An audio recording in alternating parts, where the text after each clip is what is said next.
I'll see you guys in the dark.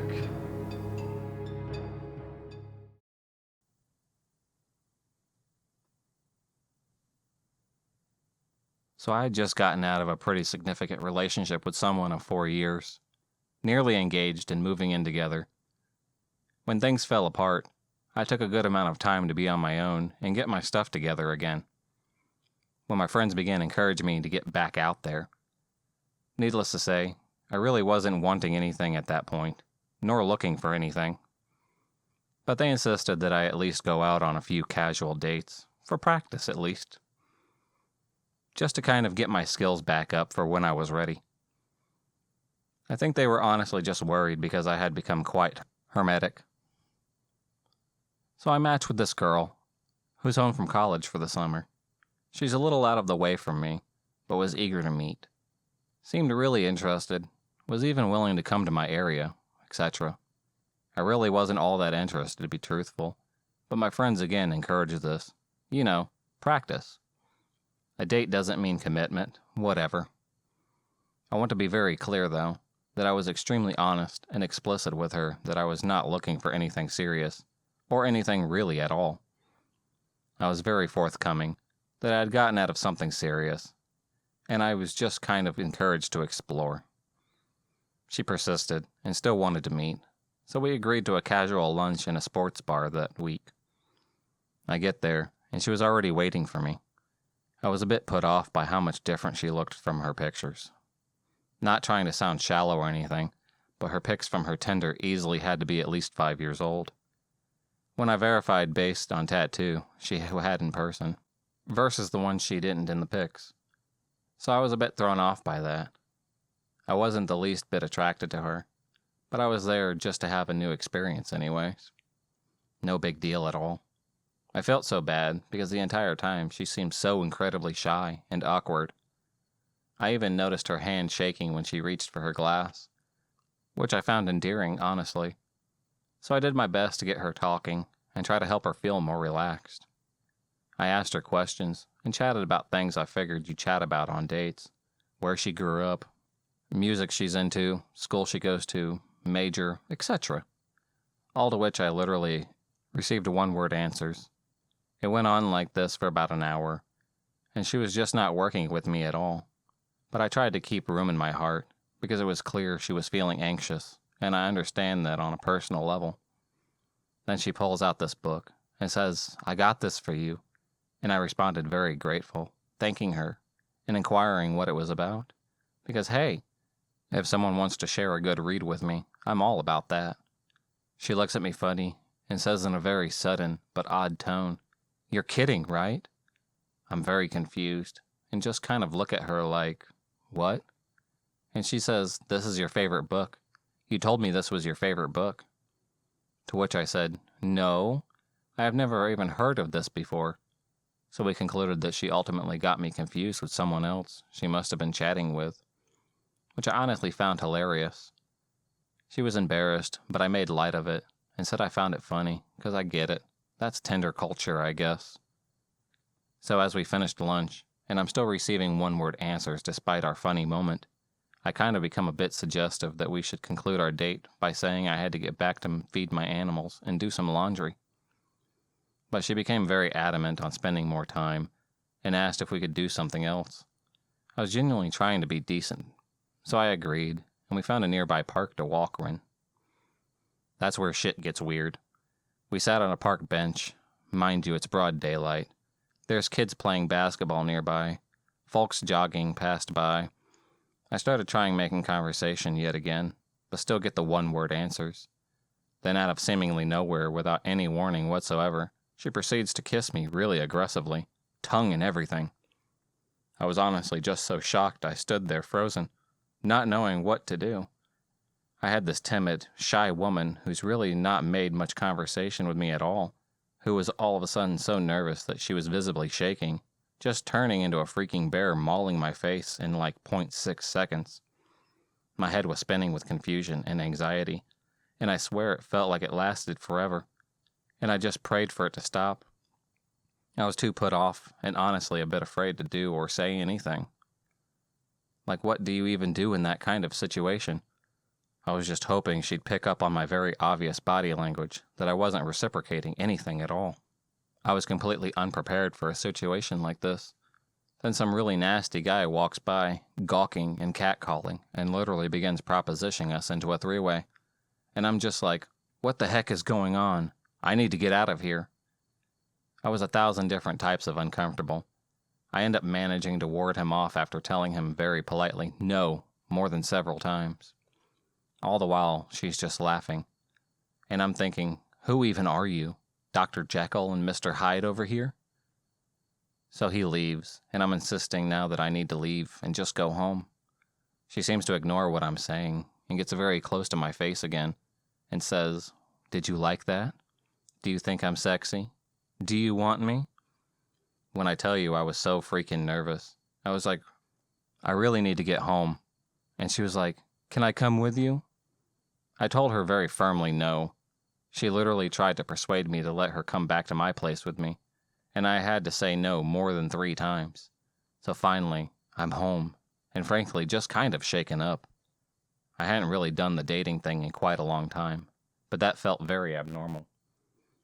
She then texts me after she gets home and asks me out on a second date. And I'm very kind, despite being made incredibly uncomfortable. And I told her I thought she was a very cool chick, and I had a nice time.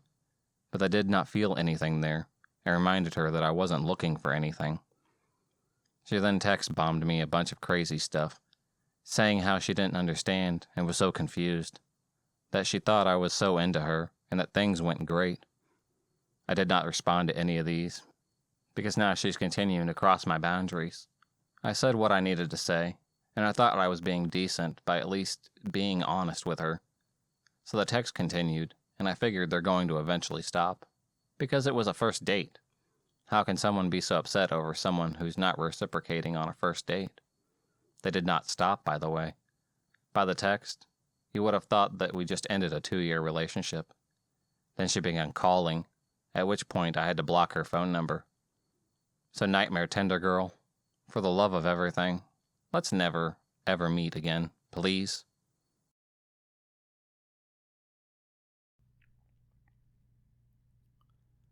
I was 20 at the time, single and ready to mingle.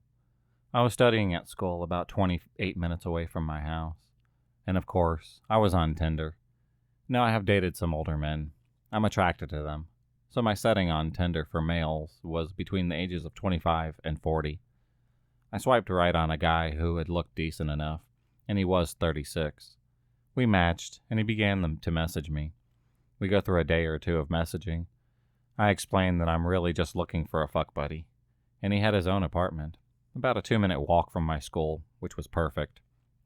We added each other on Snapchat, Instagram, and once he takes a look through all my pictures, his way of messaging becomes pretty strange. He starts to message me stuff on Snapchat like, "You're so beautiful. I want to hold you in my arms. You're like an angel." Now, mind you, we have never met. Once he starts messaging me like that, I realize that he's not my type, especially in a friends with benefits situation. I don't need someone like that. I start to leave him on read, and I ignore his messages. The next weekend, I was going to a wedding. I was all dressed up, and of course, I posted a few pictures on my story, which he immediately started commenting on like, "Oh my God, you're so beautiful. I miss your touch. I want to feel you in my arms." I ignore him, have a good time at the wedding, and right before the wedding started, I popped an edible.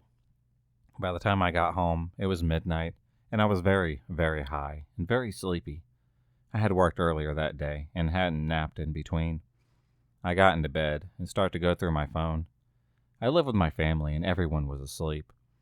I started getting messages from this guy again, and I'm so high and tired that I start reading them, giving brief responses and saying, "Aw, thanks."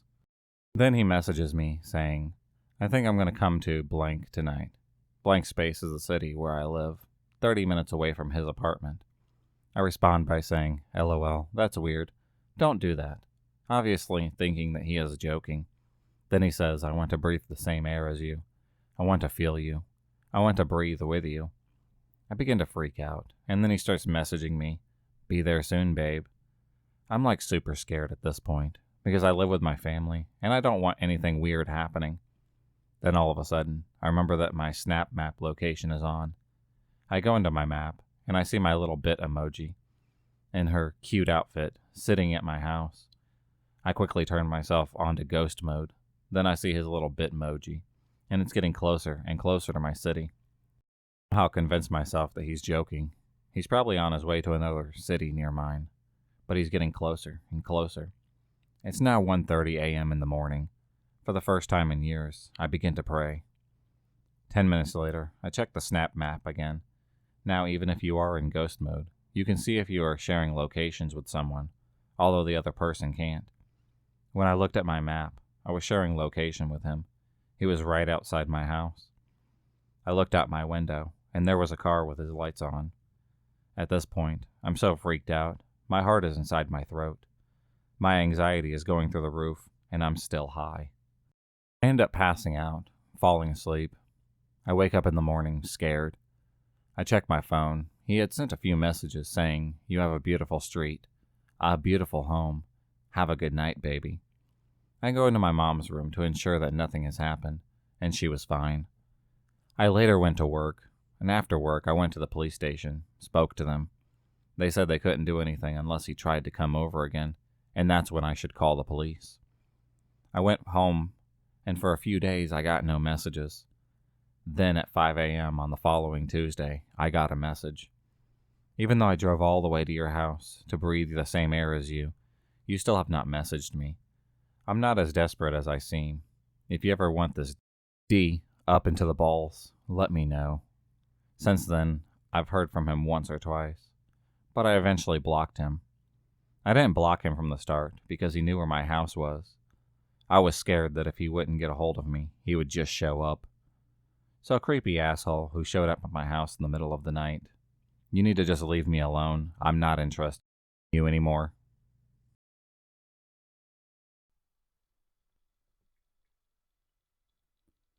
So about 4 years ago, I was doing a year abroad in Switzerland as part of my degree. Just before leaving, my boyfriend and I ended our relationship, as he was off to America and myself to Switzerland. Anyway, I was quite bummed at first, and then decided it'd be fun to download Tinder.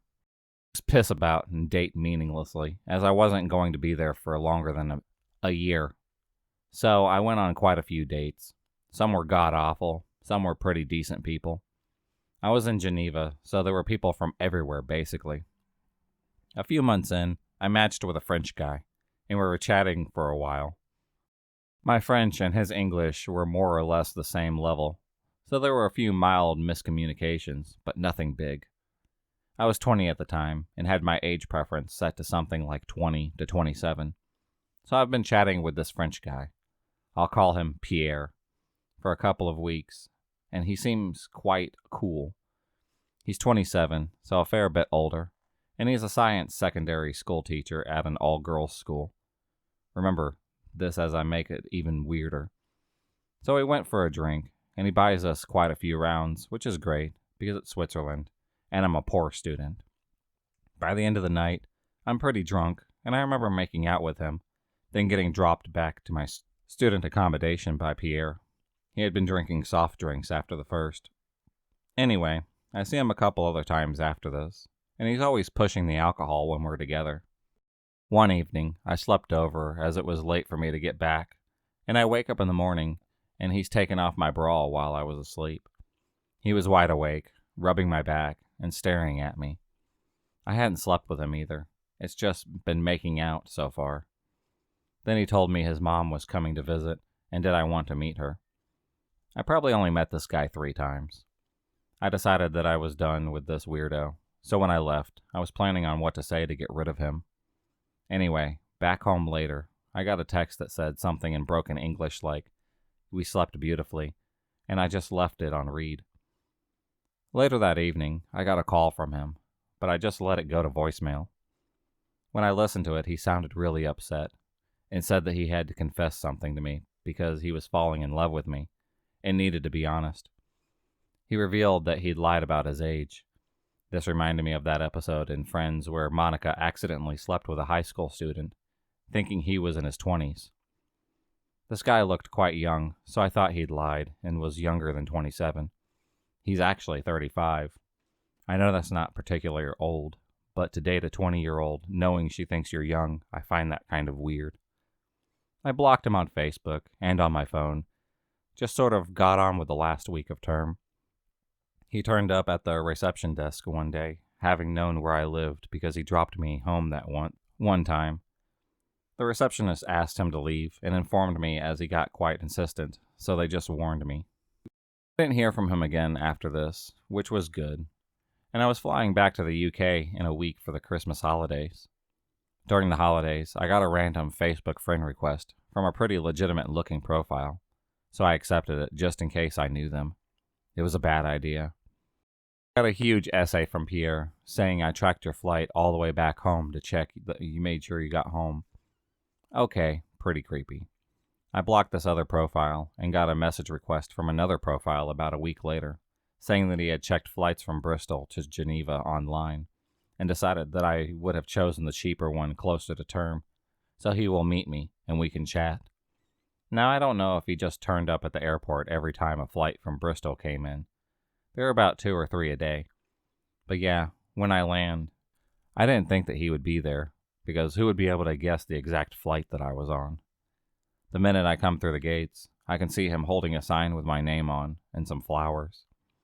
Luckily, he was distracted at the time, so I managed to slip by and get on the train into the city.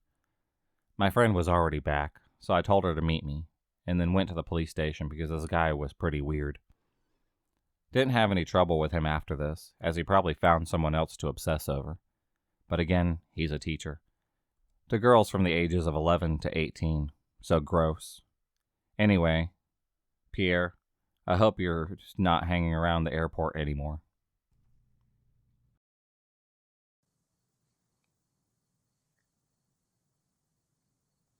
So this happened today. Against my better judgment at the beginning of the month, I got Tinder. I matched with a few guys, etc. One of them is James. We ended up texting each other, and he seemed pretty chill, and pretty into me. He's a decent-looking guy, and we seemed to click. He had apparently been in a relatively abusive relationship with a woman, and he was looking to start over. According to him, she had hit him with a frying pan and pepper sprayed him once. He kept going on about how crazy she was. All right, this stuff happens. We went out to the movies this past Friday. I had a great time. We ended up talking for a few hours, and we hit it off pretty well. I asked about the ex because I was a bit curious as to why he'd stay with someone like that.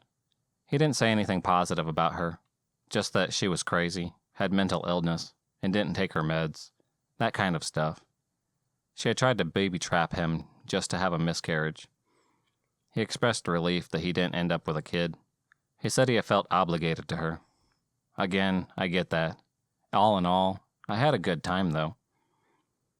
This morning rolls around, and he tells me that he had hooked up with his ex last night, and that he was going to try and work things out with her. Mildly insulting that I lost out to an abusive chick, but whatever. I tell him that it's cool. He then a few hours later texted me to say that she was crazy, and he thought she was changing, but she wasn't, blah blah blah. He kept asking if he could see me. He was being very pushy about wanting to see me today. He begged for 5 minutes of my time, so he could explain to me. I politely told him that I didn't want to be involved with someone who was so clearly hung up with his ex. This is where it gets nuts. He admitted he still was, but that he wanted to see me today so I could meet her, and she could determine if I was better for him than she was, and that she wanted him to be happy because he and I had a connection. I flipped after that. Told him that the fact he needed his ex to determine who was right for him was absolutely nuts, and that it is not what love is, and that I wanted no part of it. His ex started texting me after that, and it was nonstop insults and incoherent stuff that made no sense. He also dropped the bomb that she was his wife. I told her to screw off, basically, and blocked the number. I went on Tinder to message him where I called him a piece of crap, and he was intelligent, he would leave her and never message me again. He started to harass me, saying that I was miserable because they have a beautiful love together, and all this crazy shit. He then went on to say my wife knows where you work. I hope she doesn't do anything rash. And I told him that if that was a threat, I would gladly go to the police. He then said she's been to jail before, She's not afraid, and that she loves him so much she'd screw anyone up and risk jail for him, and that she'd kill my friends if they tried to protect me, and she's armed and dangerous. I told him goodbye, reported him, and deleted my Tinder account. I did go to the police that night, but since it wasn't a direct threat, they can't do much. The cops think that James was more or less full of shit and was trying to scare me, since some people love getting off on that. He said I did the right thing by blocking him and reporting him, and said I should keep my eyes open and alert the people at my job. Scary thing is, James seemed perfectly normal, but he lied about being married, how he felt towards his wife, and he flipped like a switch. His excuse for not being upfront about being married was that they were going to get a divorce. He seemed so docile and assuming, and the hatred and aggressive attitude was insane. I have to honestly wonder what would have happened had I gone to talk for 5 minutes. I'm kinda concerned since they do know where I work. But if either of them try anything, then the cops can actually nail them. What a weekend, huh?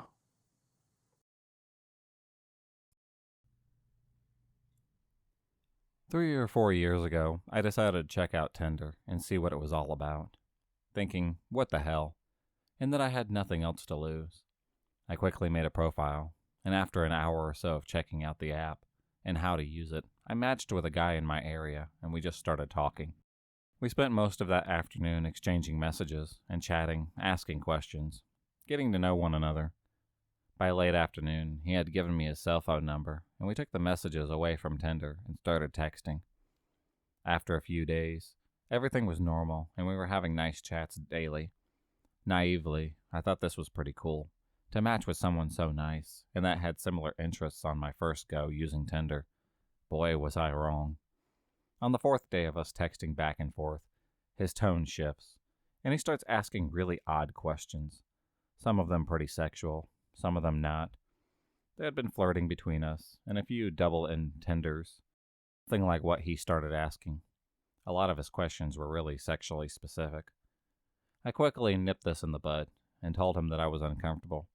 He apologized for this, and accepted how I was feeling. We proceed from there. I'll bet a lot more continually on that part. I didn't have a lot of dating experience at the age of 20, and as this was my first time using Tinder and online dating, I thought this was normal behavior. However, I knew not to ignore the odd feeling I had in the pit of my stomach. When he asked if I'd like to meet up for a coffee a couple of days later, I accepted somewhat reluctantly. I knew enough about this sort of stuff to make sure to tell people I was going out, who with, and where we were going in case anything had happened. After we agreed on a local coffee shop, the tone turned again, and he started making all these assumptions, and I had to tell him several times that no, I would not sleep with him right away. The final straw came when he started texting, saying that he would run away together, and that he was going to take me away, and we could elope. Just as I'm formulating a text to send back to him in reply to the "I want to whisk you away" message, my phone pings, and I get a message from him telling me that he has rope and duct tape in the back of his car, ready for us to use. I noped out of there real quickly. I stopped replying to his messages, blocked him, then reported his profile through Tinder. I wasn't sure what else to do about the situation aside from that, but I made sure that anyone I knew who was using Tinder, I told them about this guy, so if he came up, they knew not to match with him. So guy with the rope and duct tape in the back of his car who wants to take a girl away. That was pretty creepy, and I hope you don't try that on another woman.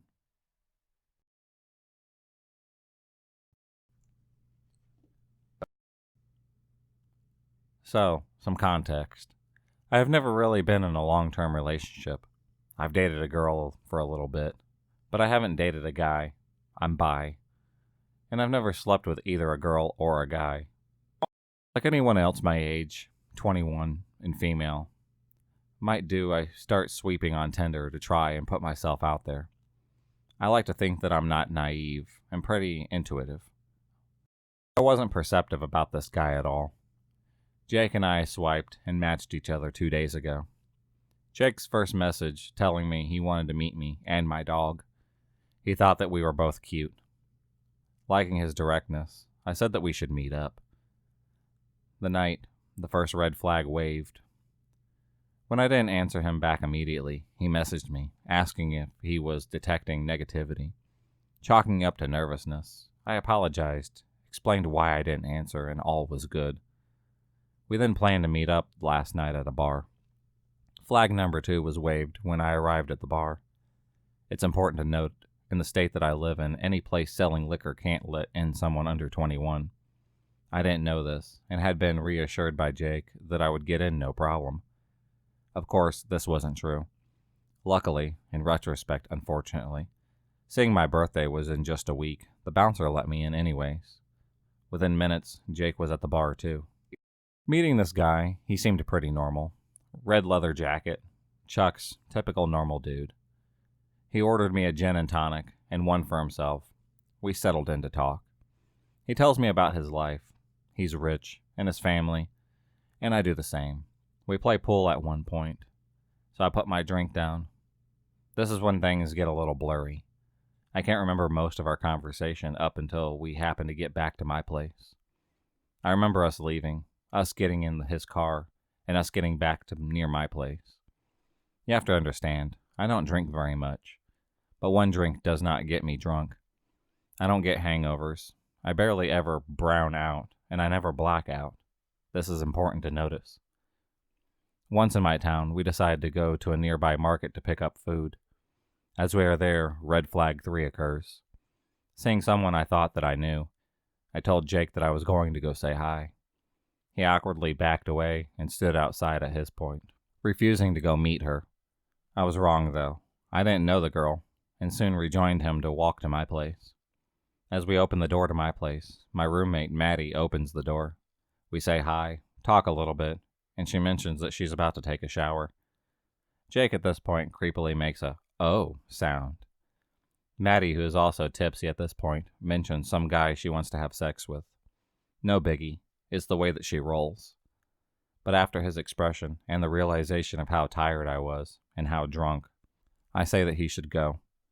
He does with no attempt at any physical context. This is where the story should end, but it doesn't. Within minutes, this dude blows up my phone with messages, saying he is more open-minded, like my roommate, calling me boring, implying that I am not attracted to guys, saying that he felt no chemistry, and he hoped that we would have cuddled. Show my roommate, who gasps. She's not getting the full meaning of the open-minded comment. Remember, drunk. I ask why she's so shocked. Finally, I get it. He's implying that he wants to sleep with her. That he's more open to sex than I am. Creepy. Definitely creepy. At this point, I'm freaking out. Slowly, I realize I'm acting and feeling, putting together how one drink shouldn't make me feel this way. I realize I might have been drugged. Maddie and I go to the local police. We report it. I decide not to get tested. I could explain why, but until you're in my position, possibly drugged at 3 a.m., embarrassed, worried that you're wrong, worried that you might be charged for underage drinking, don't judge me. It's a lot harder than it looks to go through the whole process. Anyway, the story ends like this. He's blocked. I'm terrified because he knows where I live, and with me sleeping off whatever's in my body. Jake from Tinder, you need to stop drugging girls. Also, stop creeping on people's roommates. It's definitely gross.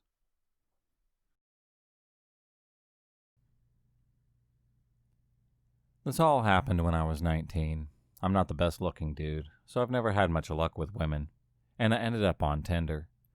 I wasn't having much luck there either until the 3rd month of using it, when a blonde woman named Katie messaged me. She was pretty enough that I just dismissed her as a bot. It wasn't until 3 days later that she messaged me again, which was odd because bots almost never do it more than once.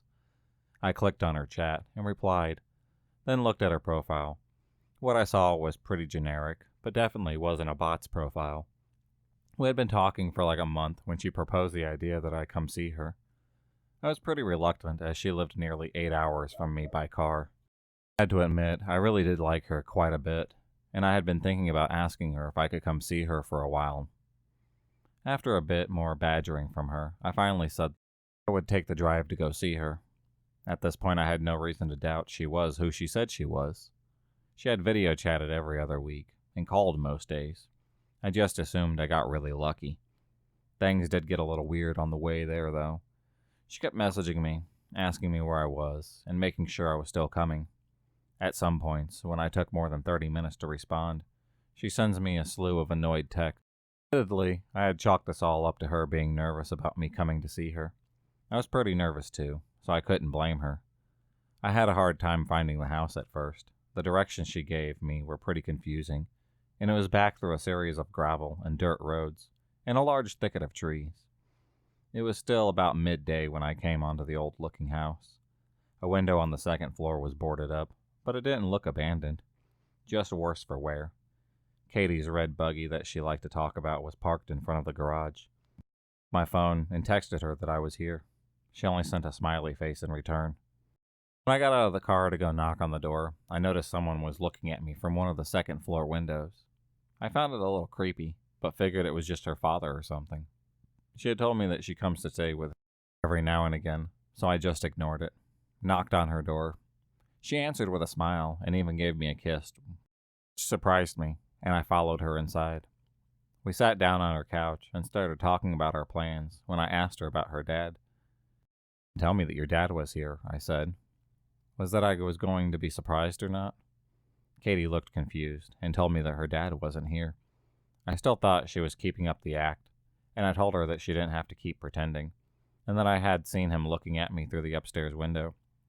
Katie went pale and said that she had out of there now. Ran out to our cars, and when I questioned Katie, she informed me that her dad wasn't there, and that she had been home alone until I showed up. I called the police, and while I was on the phone giving the address, Katie gasped and pointed to the window where I had seen the guy last. He was looking at us from out the window again. I got a better look of him, and he seemed much older and frail, like he hadn't eaten anything in a while. He left the window after he saw that we saw him. The police took half an hour to show up, and the whole time, Katie was just crying and mumbling about how she was an idiot for not keeping her doors locked. When the police finally did show up, one started asking me and Katie questions, and the other two searched the house. They came back out a little later and told me and Katie that while they did not find anyone, they did find that the back door was hanging open. Whoever it was had run out into the woods, but the cops were sure the house was empty now. After the cops left, Katie asked me to stay the night because she was too scared to be in her house alone. I gladly did, and we slept downstairs on the couch, as Katie's bed was the next room next to the one the man had been in. Katie had also brought out the shotgun that her father had given her, but she never used. I told her it was fine, the man's gone, but she just insisted, saying she'd feel safer if we had it out. I'm glad she did. Later that night, I was still wide awake, watching some TV. Katie had somehow managed to fall asleep. In the kitchen, I heard the sound of a doorknob being turned. At this point, I wasn't even scared. I was just pissed off. I flipped on the light in the kitchen and pointed the gun at the kitchen door, and there he was. The guy that had been in the house before was standing on the other side of the glass door. He looked shocked, and I'm glad we had the door locked. The man unfroze and yet again ran into the woods. I woke up Katie and told her what happened, called the police yet again. When they arrived, they did a sweep of the woods and found no one yet again. They told Katie and me that it'd probably be a good idea to stay somewhere else for the night. Katie and I said our goodbyes. She was going to stay at her friend's house, and I was just going home. I left a little after Katie did. I was on the phone with my brother telling him about what happened. My headlights were on. As I was talking, something caught my eye. That fucking man was standing at the corner of the house, just watching me. I gunned it out of there and didn't even bother calling the police again. But I did text Katie, and she said she was going to call them again. I don't think that Katie ever went back to that house alone. I met a guy on Tinder, and we really started to hit it off. We'd been chatting for a few weeks, and even discovered we had a few mutual friends. I was pretty intoxicated one night, and was feeling social, and decided to call an Uber to get to his place. Once I got there, we talked outside for a while, and ended up vibing even better in person. I opened up to him about my health problems, and he opened up to me about his older sister who had passed away from a similar condition to mine. I was curious about his sister, but I definitely didn't want to pry. We walked into his house, and it smelled like 1,000 dead rats were rotting under the floorboard. I was still pretty drunk, so I tried to forgive it because, hey, sometimes animals die under a house or in the walls, and there's nothing you can really do about it. I start to look around, and the whole house looks like a cluttered storage unit. He takes me to his room, which is seemingly normal, and we hook up. I ended up falling asleep there and woke up around 10 a.m. to the stench of death. I opened my eyes, feeling very sober, and started to look around the room. I noticed that only girls' clothes were hung in his closet. I start to assume I've probably been cheated with. Then I see a giant black binder on his nightstand. When he woke up, I decided to jokingly ask him, "What's in that giant binder?" Turns out, it was every single episode of Golden Girls printed out. He said he read it at work, and it's the only show he'll ever watch. Okay. I asked him what he did for work, something I definitely should have known by this point, and he dodged the question. I sat up and looked at the pillow I'd cozily slept on. It had no pillowcase and was covered in what looked like old blood. It looked like the blood had been coughed onto. I started putting the unpleasant pieces together. I asked as sensitively as I could, "Hey, was this your sister's room? I noticed the clothes in the closet." He said, "Yeah, and this is her bed. I haven't changed or washed anything. It just makes me feel better to be in her bed. This is actually where I held her when she died, and you remind me so much of her. I really, really like you," and then casually tried to hook up with me, like he didn't just drop unsettling AF news. I felt immensely sorry for him, but needed to get out of there. I made an excuse and left. I decided to not entirely ghost him because of how bad I felt for him. He was clearly dealing with some really dark shit. We kept in contact for a few weeks, until I went on my Find My Friends app and noticed that he had clearly taken my phone while I was asleep that night and shared my location with himself. I called him and went off. This was not my first rodeo with a stalker type, and I was not dealing with it. He told me he couldn't believe I thought he would do that, and that I'm being a really terrible person, dumping him because his cat had recently died. I blocked him. After he said that about his cat, combined with his tendency to hold on to things, it really makes me wonder what that smell actually was. Let's hope not. And though I hope he gets help, let's not meet again.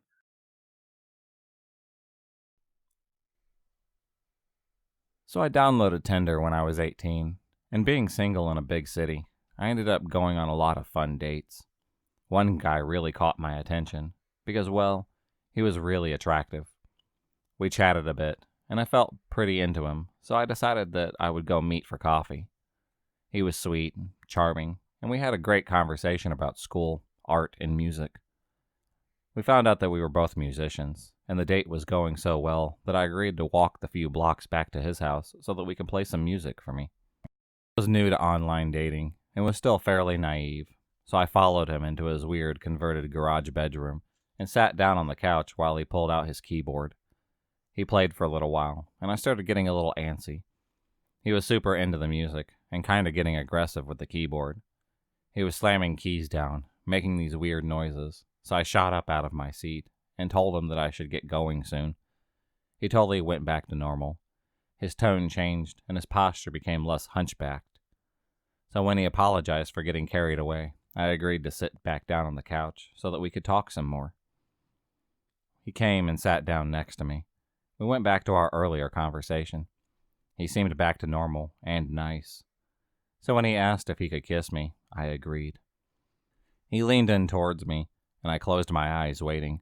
And I waited, but I didn't feel his lips. So I opened my eyes a peek and saw him just staring at me. I threw my head back surprised, but he had snaked his hand back towards my hair and interwoven his fingers so that I couldn't move. He then inhaled deeply and told me that you smell like you're Jewish. I can tell because you smell like my aunt's house. I was totally freaked out at this point, partially because, yes, I am Jewish, and tried to wiggle away from him frantically, stating that I had to go. He then jumped on top of me, and to my horror, started sobbing, yelling that he's so sorry that he made me feel uncomfortable. His body weight was completely preventing me from moving, so I forced myself to rub his back. I told him that I wasn't uncomfortable at all, and that he was really sweet. He made me promise over and over again that I'd see him again before finally getting up. I moved to the door and tried calmly to tell him that I really needed to go. He was blocking my way, and all I could think of was that I needed him to let me leave. I couldn't fight him off. He told me that I needed to kiss him before I could leave, and I quickly pecked him on the lips. He smiled at me, and I was glad that he didn't expect more. "Call me, please. I think that went well," he told me, as he opened up the garage door, and I scurried out. I called my mom and started crying as soon as I was far enough away. She called me a cab home, and I blocked him from every way that he had contact. I saw him once after that on campus, and that was enough for me. So I hope that we never meet again. Okay, so that I'll add some extra info that I've been asked. We very loosely had mutual friends. He was friends with my old roommate, who I no longer was in contact with for very different reasons. I found out that after he knew her because he sold her drugs. I did in fact contact the police. This did happen when I was 18. I'm now 22. Nothing more came out of this. He did share that he had really bad anxiety. However, I was not aware that he was self-medicating with drugs, which were probably the cause of this incident. Last I heard, he was in another state, growing weed, and hasn't tried to contact me in almost 2 years. If you enjoyed this video, please subscribe, like, and hit the bell for notifications on future videos, and become a stalker of the night. And I'll see you next time.